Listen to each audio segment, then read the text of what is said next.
ുള്ള സ്നേഹവും വന്ദനവും.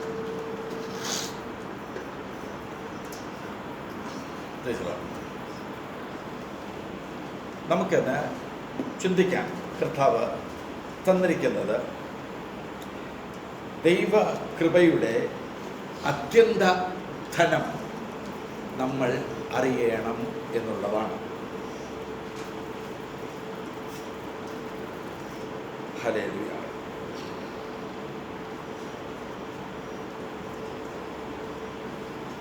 ഇവിടെ നമ്മൾ വായിക്കുന്നത്, ഇപ്പം നമ്മൾ വായിച്ച അധ്യായത്തിൽ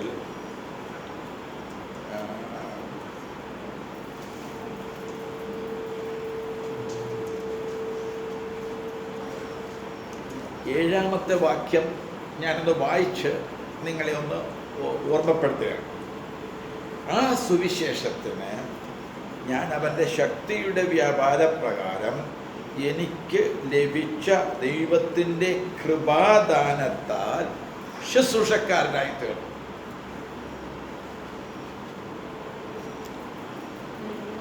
സഭ ദൈവകൃപയുടെ അത്യന്ത ധനം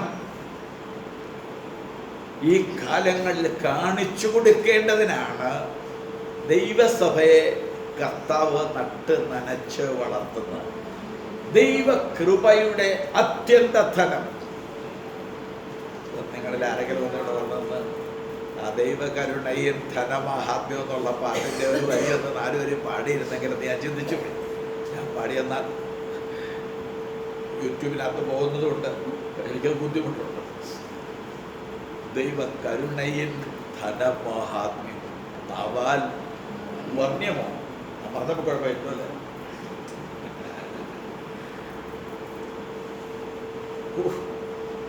ആ ദൈവകൃപയുടെ അത്യന്ത ധനത്തെ ഒന്നറിയാൻ നമുക്കൊന്ന് കണ്ണ് കർത്താവ് തുറന്നു തരട്ടെ. എഫേസ്യ ലേഖനത്തിൽ 2 പ്രധാനപ്പെട്ട പ്രാർത്ഥനയാണ്. ഇവിടെ എല്ലാവരും കണ്ണ് തുറന്ന് എന്നെ ദയവായി ശ്രദ്ധിച്ചാട്ടെ. എല്ലാവരും കണ്ണ് തുറന്ന് എന്നെ ഒന്ന് ശ്രദ്ധിച്ചാട്ടെ. ഒന്ന് ശ്രദ്ധിച്ച് അല്പസമയം ഉറങ്ങാനല്ല നമ്മളിരിക്കുന്നത്, ജീവിക്കാനാണ് നമ്മളിരിക്കുന്നത്. ഒന്ന് ശ്രദ്ധിച്ചാണ്. എഫേസ്യ ലേഖനം കണ്ണ് അടഞ്ഞുപോയ, ദാരിദ്ര്യത്തിൻ്റെ കുഴിയിലേക്ക് വീണുപോയ, സഭയുടെ ദർശനം നഷ്ടപ്പെട്ടു പോയ അവസ്ഥയിൽ അപ്പോസ്തലൻ എഴുതുകയാണ്, നിങ്ങളുടെ പദവി എന്താണെന്ന് അറിയാമോ? ഹല്ലേലൂയ. നിങ്ങൾ ഇപ്പോൾ ക്രിസ്തുവിൽ ആകുന്നു എന്ന വെളിപ്പാടാണ് 1-ാം അധ്യായം മുതൽ 3-ാം അധ്യായത്തിൻ്റെ 13 വരെ തരുന്നത്. നാം ക്രിസ്തുവിൽ ധനാഢ്യന്മാരാണ്. ക്രിസ്തുവിൽ നാം ദരിദ്രരല്ല. ക്രിസ്തുവിന്റെ ധനം മുഴുവനും നമ്മുടെ പേർക്ക് എഴുതി തന്നു എന്നാണ് ഇവിടെ ദൈവത്തിൻ്റെ ആത്മാവ് പറയുന്നത്. എന്തൊക്കെയാണ് ആ ധനം? അത് നിലനിൽക്കുന്ന ധനമാണ്. ഇത് വാങ്ങിപ്പോകുന്നതല്ല, നഷ്ടപ്പെട്ടു പോകുന്നതല്ല. ഒന്ന്, ലോകമുണ്ടാക്കപ്പെടുന്നതിന് മുമ്പ് എന്നെ ക്രിസ്തുവിൽ തെരഞ്ഞെടുത്തു, എന്നെ ക്രിസ്തുവിലാക്കി വെച്ച് സ്വർഗത്തിന്റെ സകല അനുഗ്രഹങ്ങളാലും ക്രിസ്തുവിൽ എന്നെ അനുഗ്രഹിച്ചു. അത് എന്ന് വെച്ചാൽ ഇപ്പോൾ ഇത് ഒരു കാർഡാണ്. ഞാൻ ഇത് ഈ ബൈബിളിനകത്തോട്ട് വെച്ചിട്ട് ഇപ്പം ഇതിൻ്റെ അകത്തായി. ഇതും കൊണ്ട് ഞാൻ എവിടെയൊക്കെ പോകുമോ, ഈ ബൈബിൾ എവിടെയൊക്കെ കൊണ്ടുപോകുമോ അവിടെ എല്ലാം എന്തുണ്ട്? ഈ കാർഡ് ഇതിനകത്ത് എന്താ വെച്ചിരിക്കുന്നത്? അതെൻ്റെ കൂടെയുണ്ട്. ക്രിസ്തുവിൽ നിങ്ങളെയും എന്നെയും പിതാവായ ദൈവം ക്രിസ്തുവിനകത്ത് മറച്ചു. അപ്പോൾ 1-ാമത്തെ നമ്മുടെ ധനമെന്ന് പറയുന്നത് ക്രിസ്തുവിൽ ഞാൻ ആരാണെന്നുള്ളത്. ഹല്ലേലൂയ. ക്രിസ്തുവിൽ എൻ്റെ പദവി എന്താണെന്നുള്ളതാണ്. ക്രിസ്തുവിൽ എൻ്റെ മഹത്വം എന്താണെന്നുള്ളതാണ്. ക്രിസ്തുവിൽ എൻ്റെ ജ്ഞാനം എത്രയെന്നുള്ളതാണ്. ജ്ഞാനത്തിൻ്റെയും പരിജ്ഞാനത്തിൻ്റെയും ആത്മാവിനെ നിങ്ങൾക്ക് ലഭിക്കേണ്ടതിന് ഇതൊന്നും ജ്ഞാനമില്ലാതെ, ഇതാണ് ജ്ഞാനം, ഇത് കണ്ടെത്താൻ കഴിയണം. ഉറങ്ങുന്നവരെ ഒന്നുണർന്നേ, അല്പസമയം ഉണർന്നില്ല. ക്രിസ്തുവിൻ്റെ ധനത്തിൻ്റെ ജ്ഞാനം എന്തെന്ന് നമ്മൾ ഇവിടെ നിന്ന് അറിയണം. ഇപ്പോൾ ഞാൻ അല്പസമയം കഴിയുന്നതും നേരത്തെ നിലനിർത്തുവാൻ ആഗ്രഹിക്കുകയാണ്. ഈ ക്രിസ്തുവിൻ്റെ ധനമഹാത്മ്യം എന്തെന്ന് ക്രിസ്തുവിലേക്ക് കയറിക്കഴിഞ്ഞാൽ ഇതിനകത്ത് എന്തെല്ലാം കൊണ്ട് മുഴുവനും ഞാൻ അവകാശിയായി മാറി. ക്രിസ്തുവിൽ ഞാൻ അവകാശിയായി തീർന്നു. ഹല്ലേലൂയ. ഇത് നഷ്ടപ്പെട്ടു പോകത്തില്ല. ക്രിസ്തുവിൽ വീണ്ടെടുക്കപ്പെട്ടവരാണ്. ക്രിസ്തുവിൽ നാം ദത്തുപുത്രന്മാരാണ്. അതൊക്കെ എനിക്ക് വിവരിക്കാൻ ഇവിടെ ഈ സമയം അതിൻ്റെ വിഷയമല്ലാത്തതുകൊണ്ട് ഞാൻ പറയാം. ഒന്നാമത്തെ പോയിന്റ്, ഈ പുസ്തകം പറയും നമ്മുടെ കൃപയുടെ അത്യന്ത ധനം അറിയണമെങ്കിൽ നാം ക്രിസ്തുവിൽ ആരാണെന്ന് തിരിച്ചറിയണം. ക്രിസ്തുവിൽ നമ്മളെല്ലാവരും വിശുദ്ധന്മാരാണ്. കയ്യിലിരിപ്പുണ്ടോ? കയ്യിലിരിപ്പുണ്ടോ? നമ്മുടെ വിശുദ്ധി എന്താണെന്ന് കർത്താവിന് അറിയാം. ക്രിസ്തുവിൽ നമ്മൾ വിശുദ്ധന്മാരാ. വേർതിരിക്കപ്പെട്ട് ക്രിസ്തുവിനകത്ത് നമ്മളെ ആക്കി വെച്ചിരിക്കുക. ഈ പദവി മറന്നുപോയാൽ നമ്മുടെ ആത്മീയ ജീവിതം എന്നേ തരിപ്പണമായി. എന്തുകൊണ്ടാണ് നമുക്കൊരു വളർച്ച ഉണ്ടാകാത്തതിൻ്റെ കാരണം? നമുക്ക് വെളിപ്പാട്. ക്രിസ്തുവിൽ സംഭവിച്ചത് എന്താണ്? ഞാൻ ക്രിസ്തുവിനോടുകൂടെ ക്രൂശിക്കപ്പെട്ടു എന്നുള്ളതാണ്. ക്രിസ്തുവിനോടുകൂടെ ആ ക്രൂശിൽ ഞാൻ തറയ്ക്കപ്പെട്ടു, ആണിയടിക്കപ്പെട്ടു. ക്രിസ്തുവിൽ എൻ്റെ പ്രാണൻ നഷ്ടപ്പെട്ടു, എൻ്റെ ജീവൻ നഷ്ടപ്പെട്ടു, ഞാൻ മരിച്ചുപോയി. നിങ്ങൾ ക്രിസ്തുവിലാണ്. ഞാൻ അടക്കപ്പെട്ടു, ക്രിസ്തുവിൽ ഞാൻ ഉയർത്തെഴുന്നേറ്റു, ക്രിസ്തുവിൽ ഞാൻ സ്വർഗത്തിൽ ഇരുത്തപ്പെട്ടു. ഞാനൊന്നും എഫേസ്യ ലേഖനത്തിൽ തന്നെ പറയുന്ന കാര്യങ്ങളുണ്ട്. ക്രിസ്തുവിൽ ഞാൻ എന്തെല്ലാം എനിക്ക് സംഭവിച്ചു, ക്രിസ്തുവിൽ ഇപ്പോൾ എനിക്ക് എന്തെല്ലാമാണ് കർത്താവ് സ്വർഗത്തിൽ തന്നിരിക്കുന്നത്. സ്വർഗത്തിൽ ദൈവം പുത്രന്റെ അധികാരമാണ് എനിക്ക് തന്നിരിക്കുന്നത്.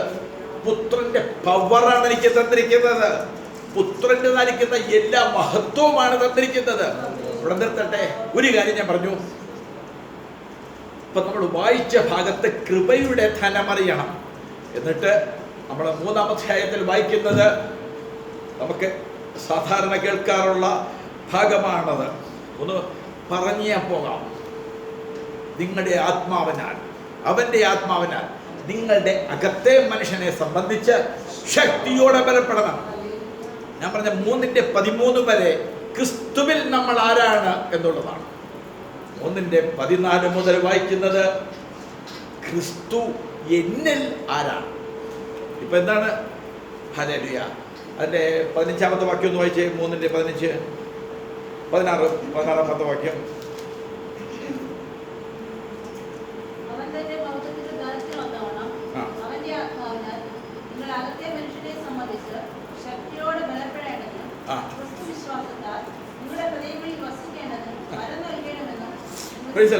അതായത് ഇതാണ് ദൈവം നമുക്ക് നൽകുന്ന പ്രത്യേക വരം.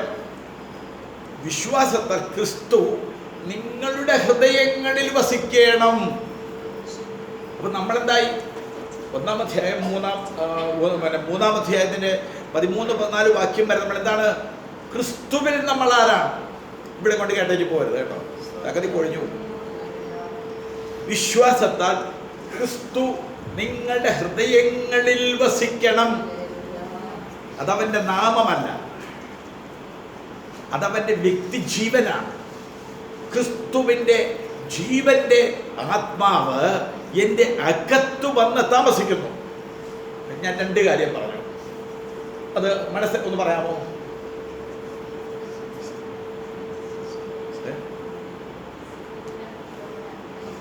പിന്നെ രണ്ടാമത്തെ കാര്യം ഇവിടെ പറഞ്ഞു. 2 കാര്യം ഞാൻ പറഞ്ഞു.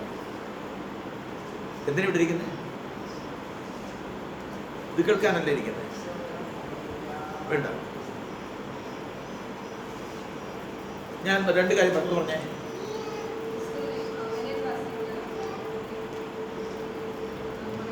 ഞാൻ 2 കാര്യം പറഞ്ഞു. ഒന്ന് പറഞ്ഞേ.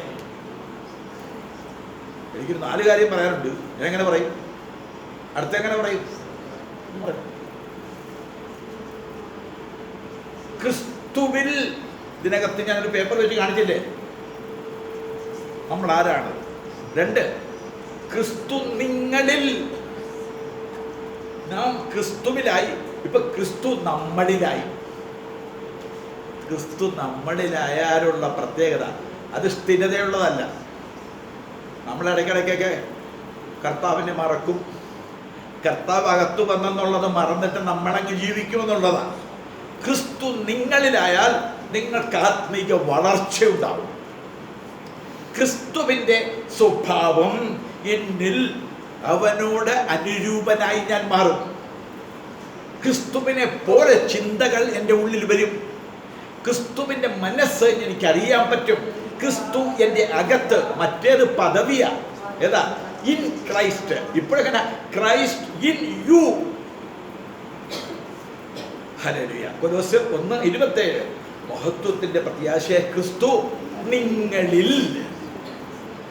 ഹല്ലേലൂയ. ഞാനിത് എങ്ങനെ പറഞ്ഞ് മനസ്സിലാക്കി തരണം?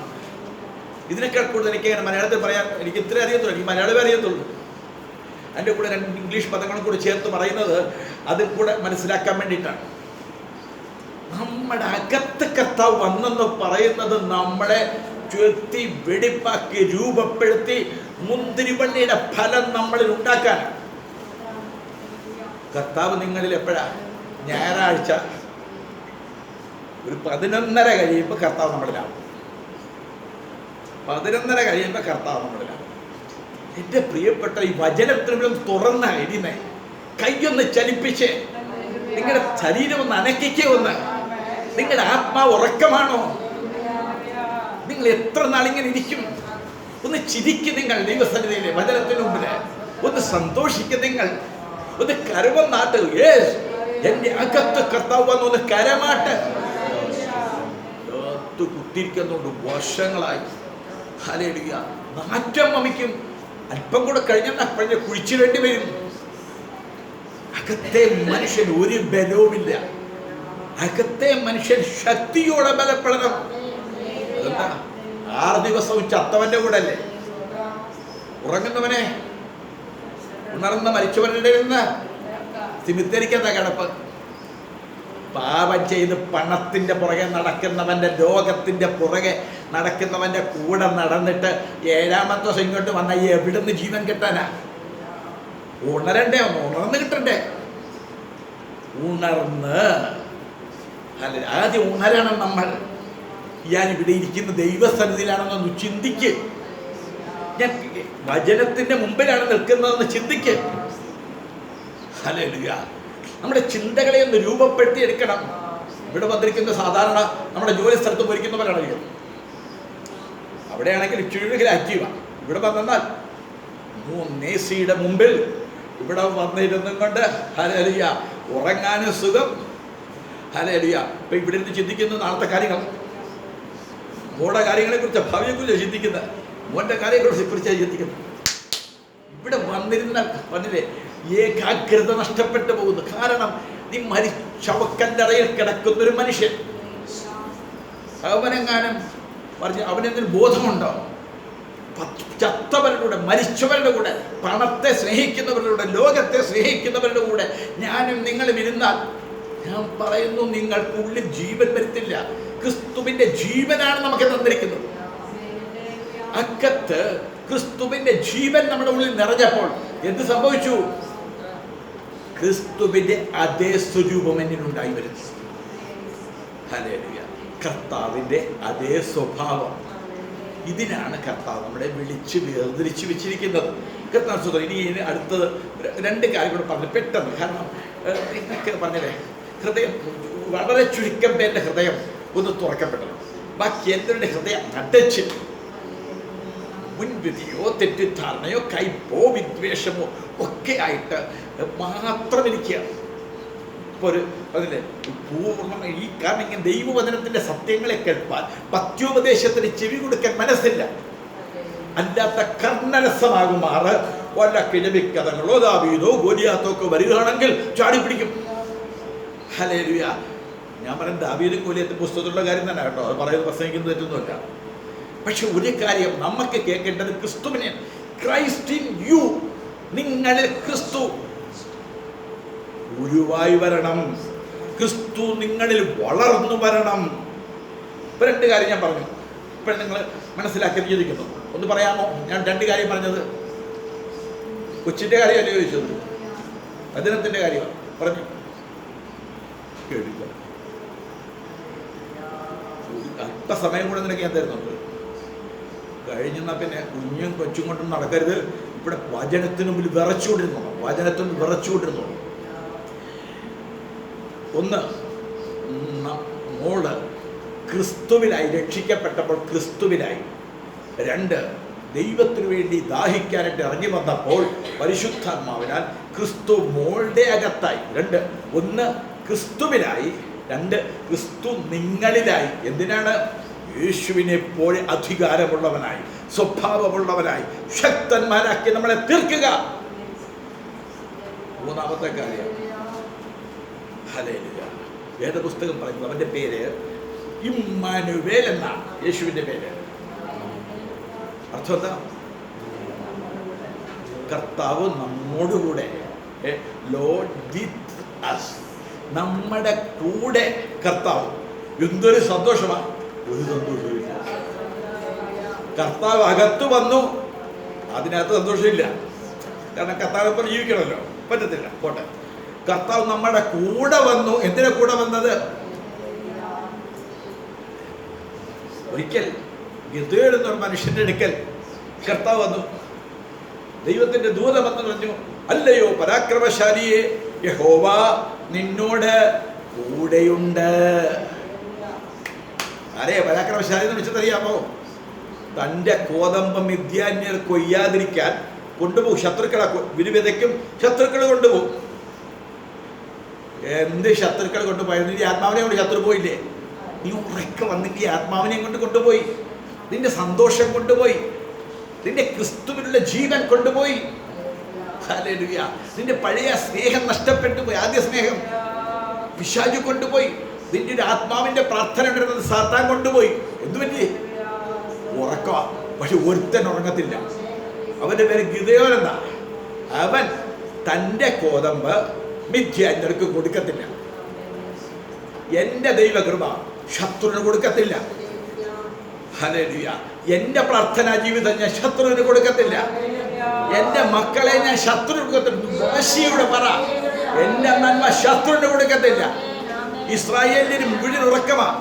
ഒരുത്തൻ അവൻ മുന്തിരിച്ചക്കിൻ്റെ അരികെ തൻ്റെ കോതമ്പ് മെതിച്ചുകൊണ്ടിരിക്കുക.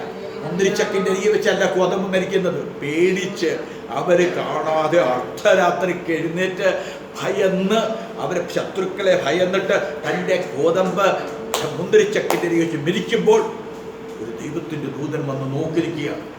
അല്ലയോ പരാക്രമശാലി യഹോവ നിന്നോടുകൂടെ കൊണ്ട്. ഇതൊക്കെ കേൾക്കാൻ ഇച്ചിരി എളുപ്പമാണ്. കാരണം പഴയ ചില ഭാഗങ്ങളല്ലേ, പഴയ ദൈവത്തിൻ്റെ സംഭവങ്ങളൊക്കെ കേൾക്കാൻ ആട് വരട്ടെ വരട്ടെ പോരട്ടെ അടുത്തത് പോരട്ടെ നമ്മളിങ്ങനെ മനസ്സ് ചിന്തിച്ചിരിക്കും. യേശുവിനെ കുറിച്ച് പറഞ്ഞാൽ മാത്രം നമുക്ക് ഇഷ്ടമില്ല. അല്ലെങ്കിൽ ഗിദെയോനെ കുറിച്ച് പറഞ്ഞപ്പോൾ പോരട്ടെ പോരട്ടെ പോരട്ടെ അടുത്ത വേറെ ആരെങ്കിലും ഉണ്ടോ? ശിംശോനെ കുറിച്ചുണ്ടോ? ഓക്കെ പോരട്ടെ. ഇവിടെ ശത്രുക്കൾക്ക് കൊടുക്കാതെ ഇരിക്കുന്ന ഒരു മനുഷ്യനെ കണ്ട് പറയാം, യഹോവ നിന്നോട് കൂടെയുണ്ട്. ഇതിന്റെ പ്രത്യേകത എന്താ? ദൈവം കൂടെയുള്ളവന്റെ പ്രത്യേകത അറിയാമോ? അവൻ രാത്രിയുടെ യാമങ്ങളിൽ ഉണർന്നിരുന്ന് ഹല്ലേലൂയ അവന്റെ കുഞ്ഞിനെ ശത്രുവിന് കൊടുക്കാതിരിക്കാൻ വേണ്ടി പ്രാർത്ഥിക്കുന്നവനായിരിക്കും. ഇപ്പൊ കുഞ്ഞുങ്ങളെ കൊണ്ട് ആരാ പോകുന്നത്? ഞാനിങ്ങനെ ഇവിടെ ഒരു പൈസർ ബിഷപ്പിന്റെ സമയത്ത് ഈ 3 കുഞ്ഞുങ്ങളെ നോക്കി, ഈ 3 മക്കളെ, അന്നയോ നോക്കി, ഇവിടെ ഇരിക്കുന്ന കുട്ടികളെയൊക്കെ നോക്കി. ഹൃദയം അങ്ങ് വേദനിച്ചു.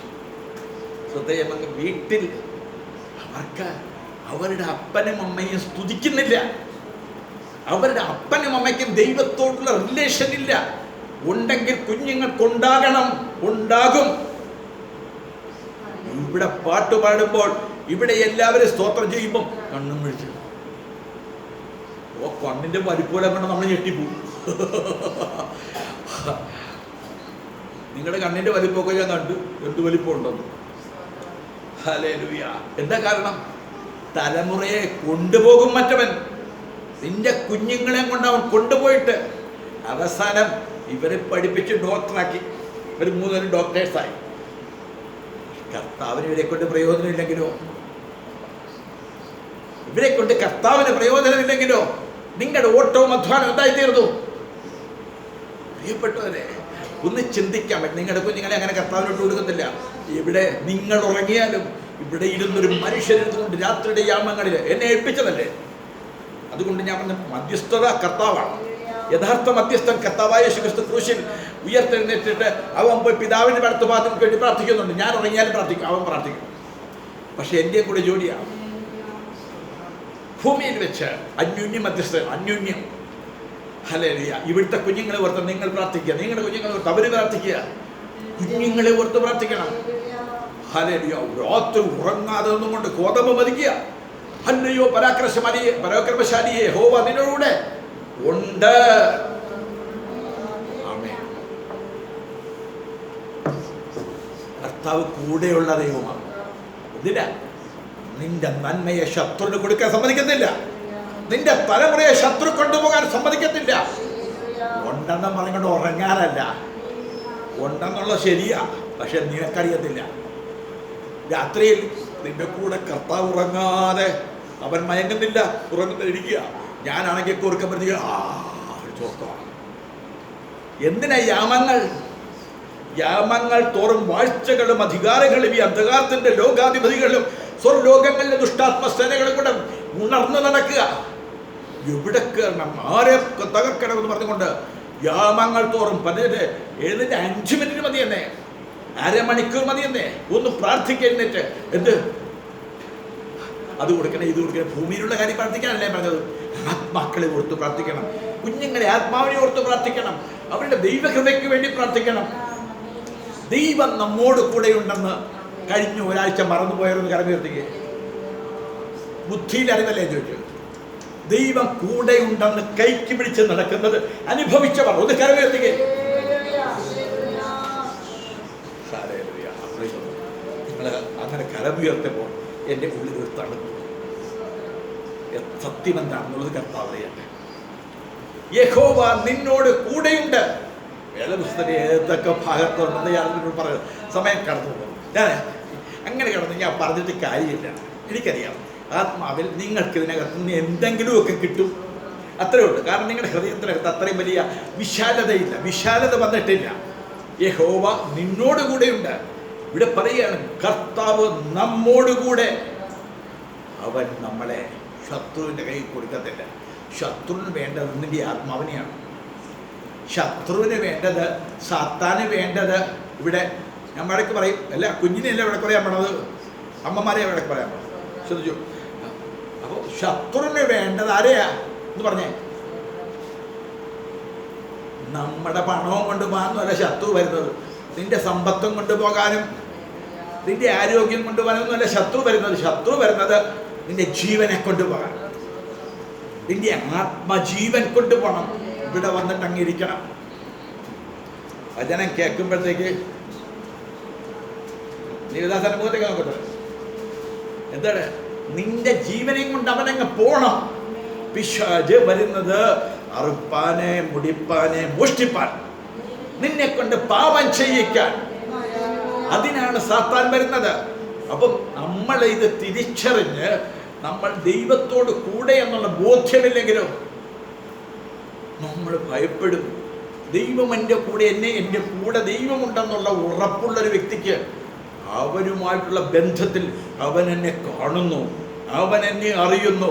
എൻ്റെ ദുഃഖങ്ങളിൽ അവന് ഭാരമുണ്ട്. ഇപ്പം നമ്മൾ നേരത്തെ പാടി, എന്താ എന്തും എൻ്റെ ജീവിതത്തിൽ സംഭവിച്ചാലും, എന്തും എൻ്റെ ജീവിതത്തിൽ സംഭവിച്ചാലും. നിൽക്കുന്ന ഞാൻ അടുത്ത ആഴ്ച ഡോക്ടർ പറഞ്ഞു, പാസ്റ്റർ നിങ്ങൾ ഒരു ദൈവവേലക്കാരനാണല്ലേ, നിങ്ങളുടെ തലയ്ക്കകത്ത്, നിങ്ങളുടെ വയറ്റിനകത്ത് ഇന്നതുപോലെ ഒരു ക്യാൻസറിൻ്റെ മുഴ വളരുന്നുണ്ടെന്നൊന്ന് പറഞ്ഞാൽ, കേട്ടപ്പോഴേ എൻ്റെ കാര്യം പറഞ്ഞത്, കേട്ടവർക്ക് അപ്പോഴേ പേടിയായി. ക്യാൻസറിൻ്റെ മുഴ വളരുന്നുണ്ടെന്നൊന്ന് പറഞ്ഞ് അപ്പോൾ തന്നെ ഹാർട്ട് അറ്റാക്ക് വരും. ഹാർട്ട് അറ്റാക്ക് അപ്പോൾ തന്നെ വരും. എന്താ കാരണം?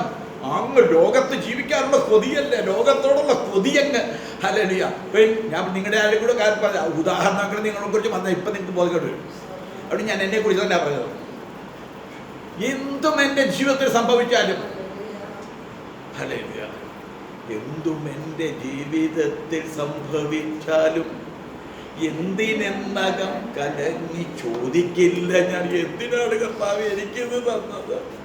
എന്നോട് എന്തിന് ചതി കാണിച്ചു? എന്തിനെന്നോട് ഈ ക്രൂരത കാണിച്ചു?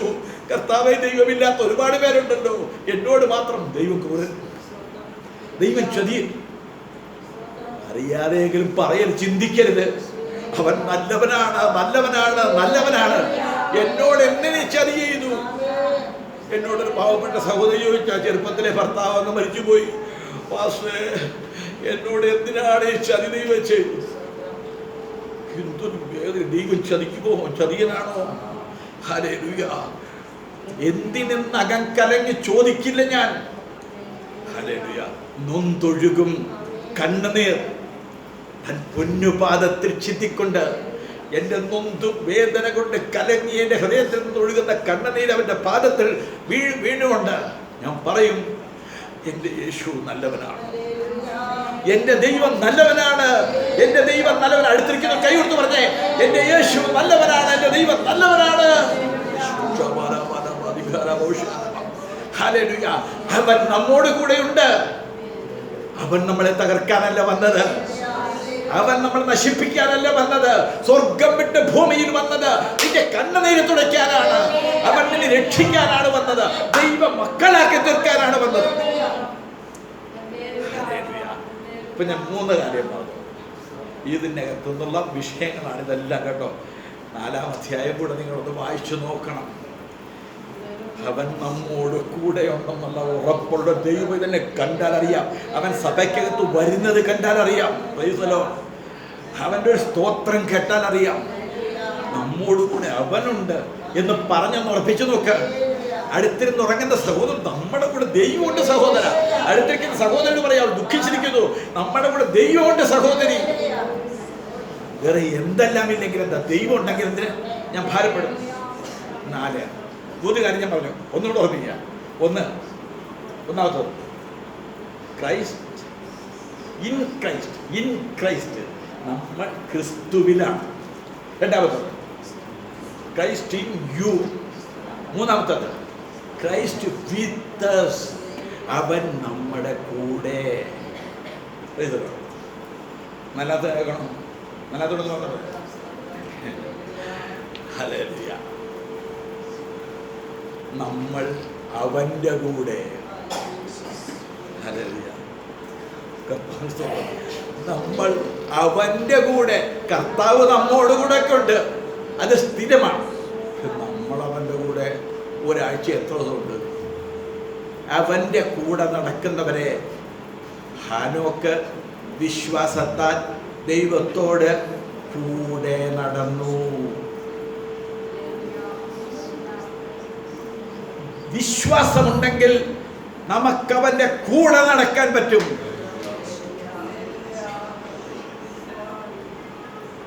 ദൈവത്തോട് കൂടെ നടക്കുന്നവൻ്റെ ആ സന്തോഷവും ആനന്ദവും എന്തായിരിക്കും?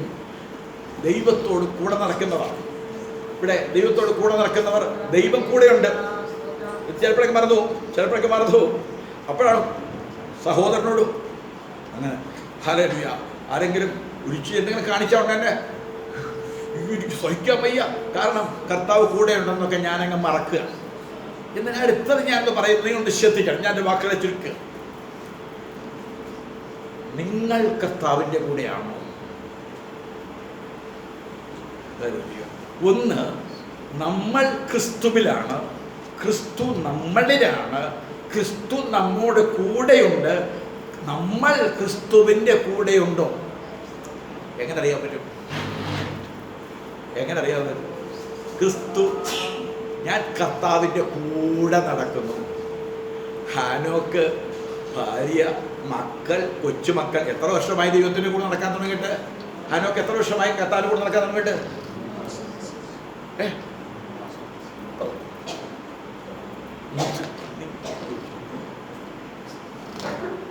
കൂടെ ഒന്ന് ഉത്തരം പറയട്ടെ എൻ്റെ എലിക്കുട്ടി.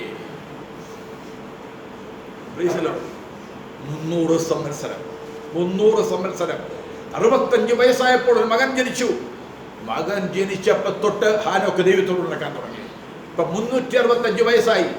ഹാനോക്ക് എല്ലാ ദിവസവും പറയും, ഭാര്യയെ വിളിച്ച് പറയും, കുഞ്ഞുങ്ങളെ വിളിച്ച് പറയും, നിങ്ങളുടെ അപ്പൻ ഒരുപക്ഷെ കർത്താവ് എപ്പോഴാണ് ഞാൻ പോകുന്നു കർത്താവിൻ്റെ കൂടെ നടക്കുന്നത്, ഞാൻ അങ്ങ് ചിലപ്പോൾ കർത്താവിൻ്റെ വീടിൻ്റെ അടുത്ത് ചെല്ലും, ചിലപ്പോൾ എൻ്റെ കർത്താവ് കൊണ്ട് കൊണ്ടുപോയാൽ പിന്നെ എനിക്ക് തിരിച്ചു വരാൻ പറ്റത്തില്ല, ഞാനത് കണ്ടുകൊണ്ടാണ് നടക്കുന്നത്, ഇവിടുത്തെ അധർമ്മം കണ്ടിട്ട് എനിക്ക് സഹിക്കുന്നില്ല, ഇവിടുത്തെ അനീതി കണ്ടിട്ട് സഹിക്കുന്നില്ല.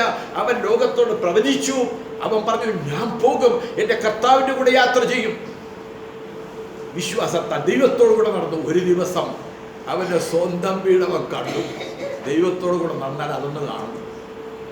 ദൈവത്തോടു കൂടെ നടന്നാൽ അവൻ നേരെ ആ വീട്ടിലേക്കൊന്ന് കാല് വെച്ചു കഴിഞ്ഞപ്പോൾ പറഞ്ഞു, കർത്താവേ 300 വർഷമായില്ലേ നിന്റെ കൂടെ നടക്കാൻ തുടങ്ങിയിട്ട്, ഇനി എനിക്ക് ഇവിടെ അങ്ങ് നിന്റെ കൂടെ സ്ഥിരമായിട്ട് അങ്ങ് താമസിക്കാം. ദൈവത്തോടു കൂടെ നടന്ന ഹാനോക്ക് ഭാര്യ ഭർത്തൃ ജീവിതം നയിച്ചോ? അതൊക്കെ അശുദ്ധിയല്ലേ? ഭാര്യ ഭർത്തൃ ജീവിതം ദൈവത്തോടു കൂടെ നടക്കുന്നവർക്ക് പറ്റുമോ? മക്കൾക്ക് വേണ്ടി മാർക്കറ്റിൽ പോയി മീൻ മേടിച്ച് കൊണ്ടുവന്ന് കോഴിയെ വെട്ടി കറിവെച്ചൊക്കെ മക്കൾക്ക് കൊടുക്കാൻ പറ്റുമോ ദൈവത്തോടു കൂടെ നടക്കുന്നവർക്ക്? ഇതാണ് അഭക്തി മുതിർന്നു വരിക. ഭർത്താവിൻ്റെ കാര്യം നോക്കത്തില്ല, ഭാര്യയുടെ കാര്യം നോക്കത്തില്ല. ഹല്ലേലൂയ സ്തോത്രം. ഇപ്പം തിരിച്ചായി. എന്താണ്? ഭർത്താവും മതി, ഭാര്യയും മതി, മക്കളും മതി, ഹല്ലേലൂയയും വേണ്ട, സ്തോത്രവും വേണ്ട. ഒന്നെങ്കിൽ അക്കരെ അല്ലെങ്കിൽ ഇക്കരെ. ഇനി നടുക്കുള്ള പരിപാടി നമുക്ക് ഒന്നെങ്കിൽ എങ്ങനെയെങ്കിലും കഷ്ടപ്പെട്ട് വിയർത്തൊലിച്ച് കഠിനാധ്വാനം ചെയ്ത് കുടുംബത്തെ പോറ്റണം. അല്ലെങ്കിൽ ദൈവം എന്ന് പറഞ്ഞു നടക്കണം. ദൈവനാമം ദുഷിക്കത്തക്കവണ്ണം കുടുംബത്തിൻ്റെ കാര്യമല്ല അവതാളത്തിലാക്കണം. ദൈവത്തോട് കൂടെ നടക്കുന്ന ഒരു മനുഷ്യന്റെ പ്രത്യേകത, കാണുന്നത് താൽക്കാലികമാണെന്നും കാണാത്തത് നിത്യമാണെന്നുള്ള വെളിപ്പാട്. അവന്റെ നാടിന്റെ മനോഹാരിത കണ്ട് ആ ലോകത്തെ കണ്ടുകൊണ്ട് ഈ ലോകത്തിലുള്ളവരോട് സുവിശേഷം പറയുന്നവരായിരിക്കും അവൻ. അവൻ പറയും, ഞാൻ ഒരു ദിവസം എൻ്റെ സ്വന്തം വീട്ടിൽ പോകും, ആരും നഷ്ടപ്പെട്ടു പോകരുത്. നോഹ 120 വർഷം പറഞ്ഞു. 120 വർഷം ദൈവത്തോട് കൂടെ നടന്ന മനുഷ്യൻ 120 വർഷം പ്രസംഗിച്ചു. ഒരു ദിവസം പ്രസംഗിച്ചോ? ഒരു ദിവസം കഴിഞ്ഞ ആഴ്ച ഒരു ദിവസം. എന്താണ്? ദൈവം വെള്ളമയക്കുന്നു, ന്യായവിധി വരുന്നു, ഈ ലോകം നശിച്ചു പോകാൻ പോകുന്നു, ഞാനും എൻ്റെ കുടുംബവും രക്ഷ പ്രാപിക്കും. ദൈവത്തോട് കൂടെ നടക്കുന്നതിൻ്റെ വായിൽ സുവിശേഷമുണ്ട്. അവന്റെ വായിൽ നിത്യതയുടെ പ്രകാശനമുണ്ട്. അവൻ ഇവിടുത്തെ കഷ്ടത സാരമില്ലെന്നും. ദൈവത്തോട് കൂടെ നടക്കുന്നവൻ എന്താണ്? ഒരു ചെറിയ കാര്യം മതി, ഊതി പെരുപ്പിച്ച് സെരുബ്ബാബേലിന്റെ മുമ്പിൽ മഹാപർവ്വതം. ചെറിയൊരു കല്ല അതവിടെ നിർത്തി. ഇത് നോക്കി വന്നപ്പോൾ ഇതൊരു മഹാപർവ്വതമായി. സെരുബ്ബാബേൽ കൃപയുടെ പുറത്ത് കയറി നിന്നു. കൃപയുടെ പുറത്ത് പറഞ്ഞത് ഇവിടെ ബാബുവിന്റെ മോള് കൃപയുണ്ട്, അതല്ല. ഹല്ലേലൂയ. ദൈവകൃപയിൽ ആശ്രയിച്ചുകൊണ്ട് നിന്നപ്പോൾ സെരുബ്ബാബേലിന്റെ മുമ്പിൽ നിൽക്കുന്ന മഹാപർവ്വതം പറയാമോ? സമഭൂമിയാണ്. ഹല്ലേലൂയ.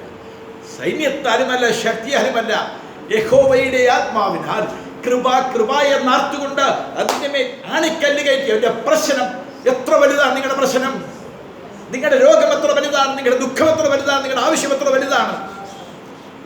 വെറുതെ ചെറിയ ലഘുവാണത്, ലഘുവായ കഷ്ടം. അത്യന്തം അനവധിയായി തേജസ്സിന്റെ നിത്യഖനം കാണുന്നവനാണ് ദൈവത്തോടുകൂടി നടക്കുന്നവൻ. ദൈവത്തോടുകൂടി നടക്കുന്നവന്റെ ചിരി കണ്ടാൽ അറിയാം. എന്നെ പോലെ ചിരിക്കും. കർത്താവ് സ്തോത്രം ചെയ്യും. ഞാൻ തമാശ പറഞ്ഞ എന്നെ പോലെ അല്ല. കർത്താവ് സന്തോഷിച്ചതുപോലെ സന്തോഷിക്കും. കർത്താവ് സന്തോഷിച്ചതുപോലെ സന്തോഷിക്കും. ലോകത്ത് 33 വർഷം എത്ര വസ്തു മേടിച്ചു, എത്ര വീട് മേടിച്ചു, എത്ര വെള്ളം മേടിച്ചു, എത്ര കാറ് മേടിച്ചു കർത്താവ്. അവന്റെ സന്തോഷം പറയാമോ? അവൻ അധികം. അവൻ നഗ്നനാക്കപ്പെട്ടു, അവൻ നിന്ദിക്കപ്പെട്ടു, അവൻ പരിഹാസമാക്കപ്പെട്ടു, അവൻ വേദന അനുഭവിച്ചു. അവന്റെ സന്തോഷം വലുതായിരുന്നു. നിങ്ങൾക്കോ? മണ്ണ് കുത്തിപ്പൊട്ടിക്കുക സുവിശേഷ നിമിത്തം സന്തോഷിക്കുമോ? കർത്താവ് കൂടെ ഉണ്ട്. നീ കർത്താവിൻ്റെ കൂടെയാണോ? ഒന്ന് പരിശോധിച്ച് നോക്കിയ കാലുകളെല്ലാം, ആ കണ്ണുകളെല്ലാം അത് പരിശോധിച്ച് നോക്കിയേ. ഹലോ, ഞാൻ നിർത്തട്ടെ. എന്തിരിക്കണ്ടല്ലോ. ഇതാണ് ഈ പുസ്തകം പറയുന്നത്. കൃപയുടെ അകത്തെ മനുഷ്യൻ ശക്തിയോടെ ബലപ്പെടത്തില്ല. ഇവിടെ ഇരുന്ന് നിനക്ക് ഉറക്കം വരും. ഇവിടെ ഇരുന്ന് നിന്റെ അകക്കണ്ണ് അടഞ്ഞുപോയി. നിനക്ക് അകത്തെ മനുഷ്യന് ബലമില്ല, കൊണ്ടുപോയി മറ്റവൻ. ഹല്ലേലൂയ. ഇത് അറിവിൽ നിന്ന് എനിക്ക് പറയാം, ഇത് അറിവിൽ നിന്ന് പറയാം. ഇത് ഞാൻ അനുഭവിക്കുന്നൊരു സത്യമാണ്. ഈ പുസ്തകം എൻ്റെ ജീവനാണ്. ഞാൻ അനുഭവിക്കുന്ന സത്യമാണ്. ഞാൻ ഒരു കുറ്റവുമില്ലാത്ത, കുറവുമില്ലാത്ത പരിശുദ്ധരായ ഒരു മനുഷ്യനൊന്നുമല്ല. പക്ഷേ എനിക്കറിയാം ഞാൻ ക്രിസ്തുവിലാണ്. എനിക്കറിയാം ക്രിസ്തു എൻ്റെ അകത്തൊരുവായിട്ടുണ്ടെന്ന്. എനിക്കറിയാം കർത്താവ് എന്നോട് കൂടെയുണ്ടെന്ന്. ഓരോ ദിവസവും ഞാൻ ഉറപ്പാക്കും ഞാൻ കർത്താവിൻ്റെ കൂടെയാണോ. 4 കാര്യം ഞാൻ പറഞ്ഞു. ഒന്ന് പറയാമോ?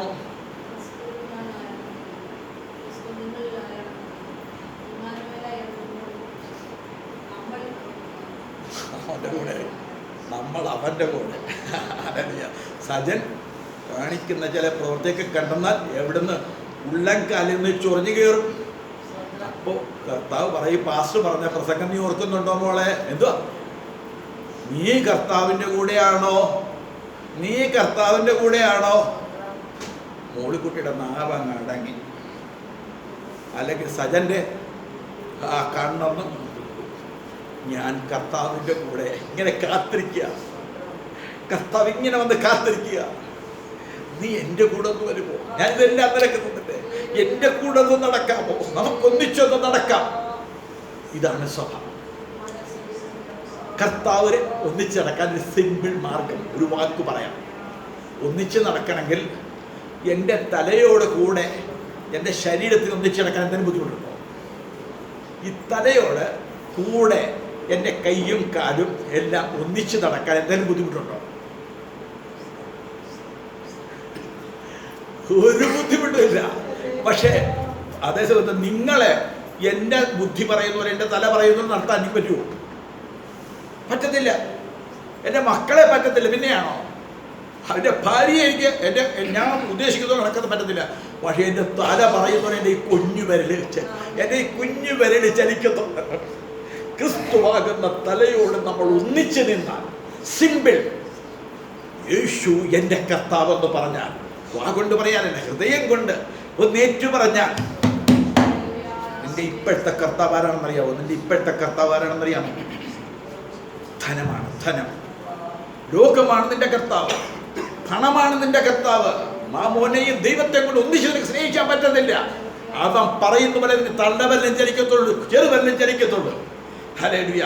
അവനോട് കൂടെ തലയോട് ചേർന്ന്, യേശുവിൻ്റെ ആ ശിരസിനോട് ചേർന്നൊന്ന് നിന്നാൽ, ശരീരത്തിന് സിമ്പിളാണ് ക്രിസ്തീയ ജീവിതം. എന്തൊരു ലാളിത്യമാണെന്നറിയോ, എന്തൊരു ആനന്ദമാണെന്നറിയാമോ, എന്തൊരാശ്വാസമാണെന്നറിയാമോ? ഞാൻ അറിയുന്നില്ല. തല പറയുന്നു, എൻ്റെ ശരീരം അവിടെ അനുസരിക്കുന്നു. നമ്മുടെ കണ്ണുകൾ അടയ്ക്കാം.